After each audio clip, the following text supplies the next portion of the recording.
আপনারা কি চান হিটলারের ইহুদি বিদ্বেষী জার্মানির মতো ভারত মুসলিম বিদ্বেষী দেশ হয়ে উঠুক?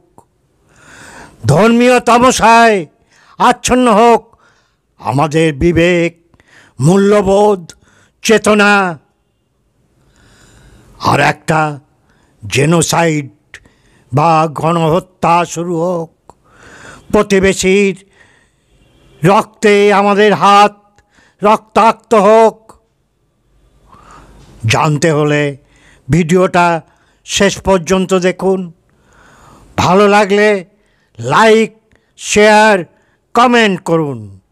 আর যারা এখনও সাবস্ক্রাইব করেননি তারা সাবস্ক্রিপশান বাটনটা ক্লিক করুন এবং নোটিফিকেশান বেলটা বাজিয়ে অলে একটা ক্লিক করে দিন। আর যারা আমার এই ইউটিউব যাত্রায় সহযাত্রী, যারা আমার চ্যানেলটা সাবস্ক্রাইব করেছেন তাদের অসংখ্য ধন্যবাদ।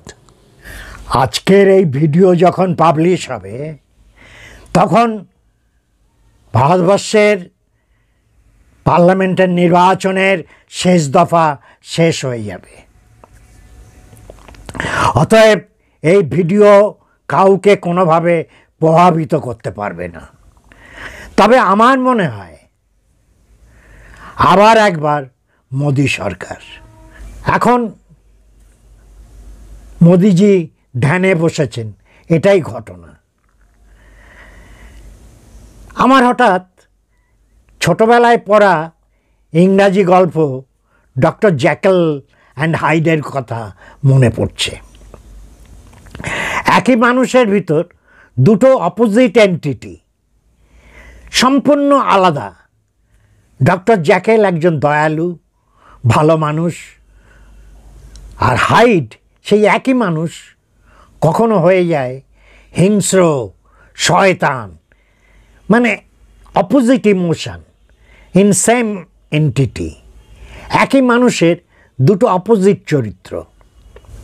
তা মোদিজিকে দেখে আমার হঠাৎ মনে হলো এই এক মাস ধরে বিভিন্ন দলকে গালাগালি, নেতাদের কুৎসিত ভাষায় আক্রমণ, হঠাৎ তিনি এখন শান্ত হয়ে গেলেন, ধ্যানে বসলেন। তা রাষ্ট্রনেতা ধ্যানে বসে রাষ্ট্রের কি উপকার হবে? ধ্যান, যোগ এ তো ব্যক্তিগত আত্মার উন্নতি ঘটায়, তার ব্যক্তিগত আত্মিক উন্নতি ঘটবে, তিনি হয়তো ঈশ্বর দর্শন করবেন। তাতে আমার আপনার আম জনতার কী হবে? অতএব এটা সম্পূর্ণ তার ব্যক্তিগত বিষয়। এর সাথে রাষ্ট্র বা জনগণের ভালো মন্দের কিছু নেই। তা আমরা একবার মোদি সরকারের গত দুটো নির্বাচন হয়েছে, দুটো টার্মে, সেই দুটো টার্মে মোদি সরকারের কর্মকাণ্ডটা একবার দেখে নিই যে তার শাসনকালটা কেমন ছিল। এই সময়কালে তার বলার মতো কর্মকাণ্ড কী এবং তারতে আম জনতার কতটা উপকার হয়েছে আপনারা সেটা নিজেরা বিবেচনা করে নিন। তাহলে এই সময় তার প্রথম বড় উল্লেখযোগ্য প্রশাসনিক সিদ্ধান্ত কী কী ছিল? এক, নোট বদল, ডিমানিটাইজেশন। নোট বদলের আতঙ্কের কথা আম জনতার মনে আছে। তার উপকার কতটা পেয়েছেন আপনারা আজকে দাঁড়িয়ে ভাবুন। দুই, জিএসটি চালু, গুডস অ্যান্ড সার্ভিসেস ট্যাক্স। তাতে আম জনতার কী উপকার হয়েছে, আপনি কতটা তার লাভ পেয়েছেন আপনি বিবেচনা করুন। তৃতীয় ছিল পাকিস্তানের বালকোটে এয়ার স্ট্রাইক। আচমকা ভারতের বায়ুসেনা পাকিস্তানের বালকোটে ইসলামিক উগ্রপন্থী জিহাদিদের উপর আক্রমণ করে সফলভাবে ফিরে এসেছিল। এবার আমরা চলে যাই 1919 থেকে 1924 সালে মোদী সরকার আম জনতার জন্য কি করলেন। তিনি কাশ্মীরের 370 ধারা রদ করলেন।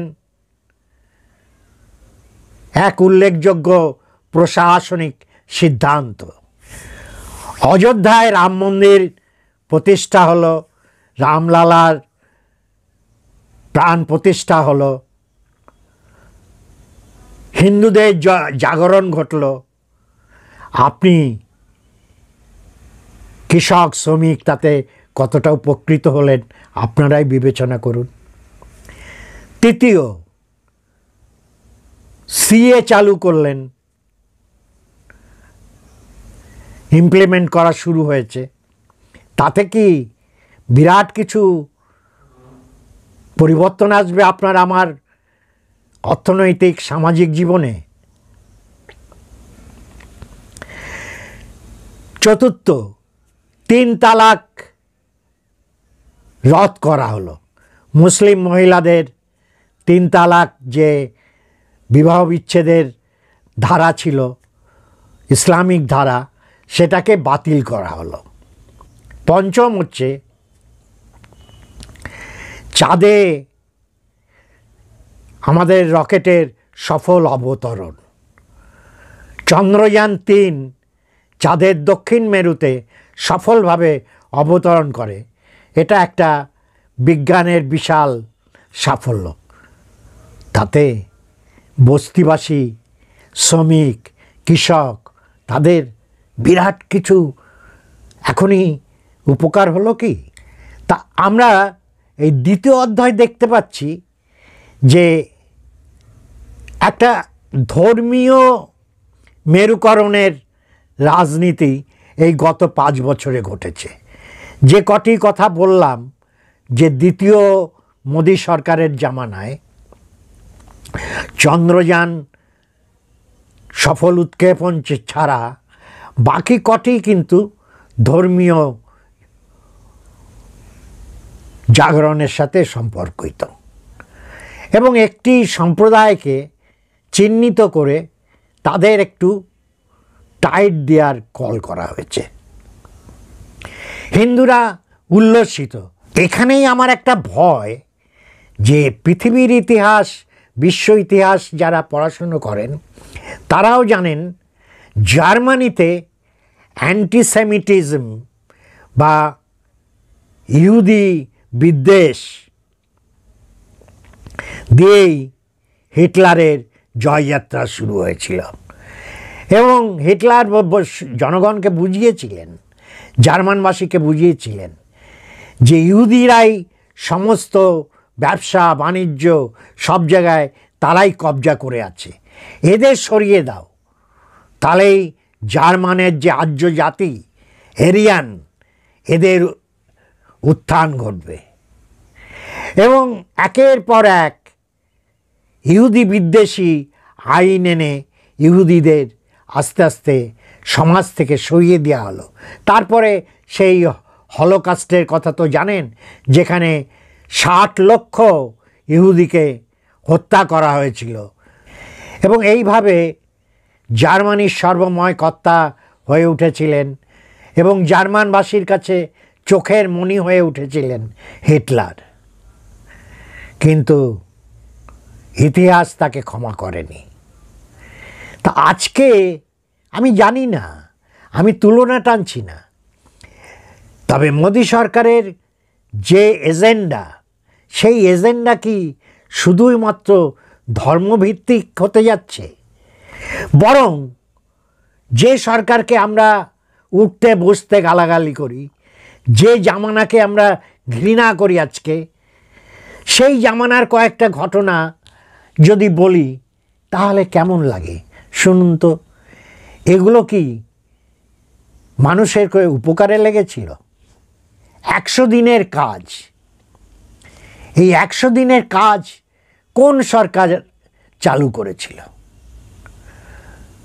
মনে আছে কি আপনাদের? 100 দিনের কাজ চালু করেছিলেন মনমোহন সিংয়ের প্রধানমন্ত্রীত্বে 2006 সালে। আচ্ছা, এই যে মাথার উপর ছাদ আবাস যোজনা, এটা চালু হয়েছিল 1985 সালে রাজীব গান্ধীর আমলে। তারপরে ভারতবর্ষে আজকে আমরা মাইলো খাচ্ছি না, বিদেশি গম খাচ্ছি না, এই যে শস্য শ্যামলা হয়ে উঠেছে, এর পিছনে যে আন্দোলনটা সবচেয়ে বিপ্লব ঘটিয়েছিল সেটা হচ্ছে সবুজ বিপ্লব। মোটামুটি 1967 থেকে 1978 পর্যন্ত এই সময়কালে ভারতবর্ষে সবুজ বিপ্লব ঘটেছিল। মাঠে মাঠে পাম্প বসেছিল, জলের ব্যবস্থা হয়েছিল, এক ফসলি জমি 2 ফসলি 3 ফসলি হয়েছিল। এই যে সবুজ বিপ্লব, এই যে খাদ্যে আমরা স্বয়ংসম্বর হলাম, আর আমাদের কোনো দিন দুর্ভিক্ষ হবে না, খাবারের জন্যে ঘুরে রাস্তায় রাস্তায় ঘুরতে হবে না, খাদ্যে আমরা স্বয়ংসম্বর হয়েছি, এ কার আমলে হয়েছিল? এই আন্দোলনের পুরোধা ছিলেন প্রথমে লাল বাহাদুর শাস্ত্রী, তারপরে ইন্দিরা গান্ধী। এ এক উল্লেখযোগ্য সামাজিক ঘটনা যা সামাজিক অর্থনৈতিক অবস্থাকে সম্পূর্ণ পাল্টে দিয়েছিল। আম জনতা দুটো ভাত পাচ্ছে, আজকে মাইলও খেতে হচ্ছে না, সেই দুঃস্বপ্ন আজ কেটে গেছে। তারপরে বাংলাদেশ লিবারেশন, শুধু সার্জিক্যাল স্ট্রাইকেই আমরা উল্লসিত। চিন্তা করুন, ইন্দিরা গান্ধীর নেতৃত্বে বাংলাদেশের স্বাধীনতা সংগ্রামে ভারতীয় ফৌজের সেই যোগদান এবং বাংলাদেশকে মুক্ত করা পাকিস্তানের জঙ্গি শাসনের হাত থেকে, সেই অবদান তো কংগ্রেসের। 70-71 ঘটনা। তারপরে আমি বলছি যে আপামর জনসাধারণ উপকৃত হয়েছে এরকম সিদ্ধান্ত, ধর্মীয় উদ্বোধন নয় শুধু। 1969 সালে ইন্দিরা গান্ধী নেতৃত্বে ব্যাংক জাতীয়করণ, এক ঐতিহাসিক ঘটনা। লক্ষ লক্ষ শিক্ষিত যুবক চাকরি পেয়েছিল 7-এর দশকে, 8-এর দশকে। আমরা তার আউটপুট, আমরা উপকৃত হয়েছিলাম। এরকম একটি সিদ্ধান্তের কথা গত 10 বছরে আপনি বলতে পারবেন? ধর্মীয় সুশ্রী, ধর্মীয় উন্মাদনা, হ্যাঁ, ভারতবর্ষে হিন্দুরা সংখ্যাগরিষ্ঠ, তাদের আইডেন্টিটি যাতে ঠিক থাকে সেটা নিশ্চয়ই দেখতে হবে। সাথে সাথে সংবিধানে প্রদত্ত অধিকার অনুযায়ী যারা এদেশের স্থায়ী মুসলিম, তারাও সমান অধিকারী সমস্ত অধিকারে, তাদের সে অধিকার সুরক্ষিত রাখতে হবে। যারা অনুপ্রবেশকারী মুসলমান, তাদের বিতাড়িত করতে হবে। এ পর্যন্ত ঠিক আছে, কিন্তু শুধু শুধু হিন্দু সেন্টিমেন্টকে সুশ্রী দেওয়া, আসলে হিন্দু ধর্মটা সেরকম নয়। আমরা হিন্দুরা সবচেয়ে প্রাচীন ধর্মের অধিকারী, যে ধর্ম শেখায়নি কোনো নির্দিষ্ট গুরু। হিন্দু ধর্মের সৃষ্টিকর্তা কোনো নির্দিষ্ট গুরু নেই, এটা একটা আচরণ, এটা একটা বহতার নদীর মতো। এ শিখিয়েছে যুগ যুগ ধরে কিভাবে সৎ মানুষ হতে হয়, মহত্তর মানুষ হতে হয়। তার জন্যে নির্দিষ্ট কোনো পূজা পাঠ মন্দিরে যাওয়ার প্রয়োজন নেই, গলায় তুলসী মালা পড়তে হবে এরকমও জবরদস্তি নেই, পড়লেও আপত্তি নেই। যিনি মন্দিরে যান না, যিনি পুজো করেন না, তিনিও হিন্দু। হিন্দু একটা বিশ্বাস, একটা জীবনচর্যা, যে জীবনচর্যা শেখায় সৎ হও, মহৎ হও, অন্যায় কাজ করো না, ঘুষ নিও না, দুর্নীতি করো না, দুর্বলকে শোষণ করো না। এটাই হিন্দু ধর্ম। হিন্দু ধর্ম রাম মন্দিরে ওই পাথরের মূর্তির সামনে শটান শুয়ে প্রণাম করাটা হিন্দু ধর্ম না। হিন্দু ধর্ম হৃদয়ে, সে এক বহতা নদী, সে এক উপলব্ধি। ভুলে যাবেন না, হিন্দু ধর্মের অন্তর্নিহিত শক্তি এত বেশি যে 800 বৎসরের মুসলিম শাসন এবং ব্রিটিশ শাসনেও হিন্দুদের সংখ্যাগরিষ্ঠ অংশ হিন্দুই ছিল ভারতে। তারা কিন্তু ধর্মান্তরিত হয়নি, ধর্মান্তরিত হয়েছিল প্রান্তিক অঞ্চলের কিছু মানুষ। ভারতবর্ষের যে সমস্ত প্রান্তিক অঞ্চল, উত্তর পূর্ব ভারতের কিছু অংশ এবং কিছু দরিদ্র অংশ, যাদের লোভ দেখিয়ে খ্রিস্টান বা মুসলিম করা গেছিল। তাছাড়া আম জনতা, আম হিন্দু, তারা কিন্তু হিন্দুই ছিল। তারা কিন্তু 800 বৎসর, প্রায় 600 বৎসরের মুসলিম শাসন এবং 200 বৎসরের খ্রিস্টান শাসনের আমলে তারা কিন্তু ধর্মান্তরিত হয়নি। অতএব হিন্দু ধর্ম এত দুর্বল না। হিন্দু ধর্মের নিজের অন্তর্নিহিত শক্তি অসীম, অনন্ত।